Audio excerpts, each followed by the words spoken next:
I have heard about people walking in their sleep, but I never knew anyone walking out of their house and roaming around the streets while sleepwalking.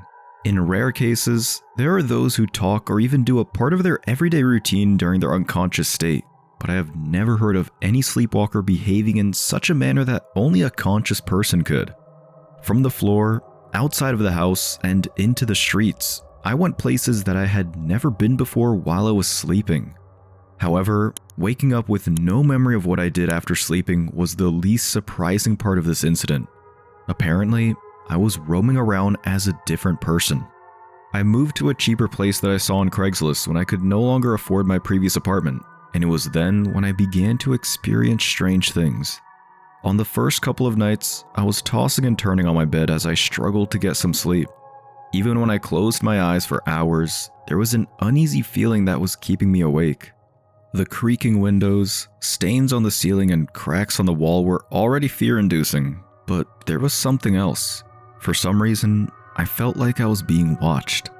I had no choice but to start taking sleeping pills in order to get some rest, and I thought the changes that happened to my sleeping habit then was because of it.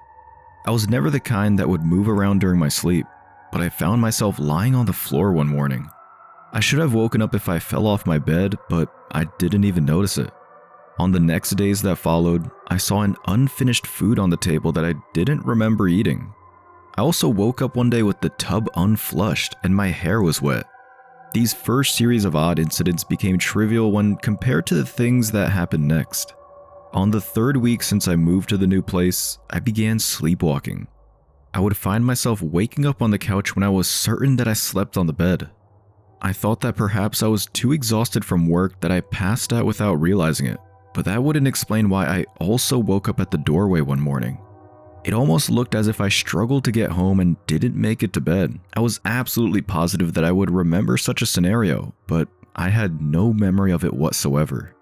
As nights passed, things got even stranger. I found myself lying on the doorway again, but this time around, it was obvious that I went even further. My feet were covered in scratches and dirt. It was clear that I walked outside with bare feet while I was asleep, and it looked like I covered quite a distance. I recognized the potential danger of my sleepwalking habit, and so I started seeing some specialists that might help me with this problem. I consulted a doctor and psychiatrist about my peculiar case, but none of them could offer a definite solution. In an attempt to stop myself from going outside during my sleep, I added a couple of locks on my door. However, it didn't help at all. A couple of days later, I woke up on my bed with filthy feet once again. I realized that my situation was even more unnatural than I initially thought. A normal sleepwalker would only wander around aimlessly and wouldn't be capable of opening door locks. I installed a padlock and hid the keys in my drawer. The morning after, my cabinet and shelves were disarrayed as if someone went over my things looking for something until I got to the drawer where I hid the key. Not only was it unthinkable that I searched for the keys and was able to open the door while I was in an unconscious state, it looked as if it was done by someone else completely. I decided to install a camera inside my house so I could see what was happening while I was sleeping, and the captured footage was both alarming and terrifying. I also considered the possibility that someone was messing with me and trying to make it look like I was sleepwalking, but that was not the case. In the video recording, I saw myself getting up on the bed with my eyes open. I walked back and forth while looking around the house like a person inside a stranger's apartment, and then I stepped outside. A couple of hours later, I went back and saw the camera that I just installed that night. This me in my unconscious state stared at the camera for a while until I went back to bed. Needless to say, I was completely bewildered after seeing that footage. I showed the video to my psychiatrist and he said that I might have a dissociative identity disorder or split personality. Alternate personalities were often triggered by an event, but it was the first time for him to encounter a case in which it was happening specifically while the person was asleep. He also said that the episodes could be lessened through psychotherapy, but this disorder could never be healed permanently. I wondered why this only started happening ever since I moved to a different place. Although saddened, I felt somewhat lucky that my alternate personality would only come to surface during the night. I wouldn't have been able to do my job properly if it would be triggered during the day. I underwent psychotherapy in hopes of lessening the chances of triggering the other personality to surface. I thought that it could get worse if I just let it be, and it did. Alternate personalities are developed within a person. It could not have its own memory since it did not have its own past, but mine did. I was a delivery guy back then, and I delivered a package to the residents a few miles away from my vicinity. To my surprise, I was greeted by a homeless man at the sidewalk, and he referred to me as Barefoot Barry.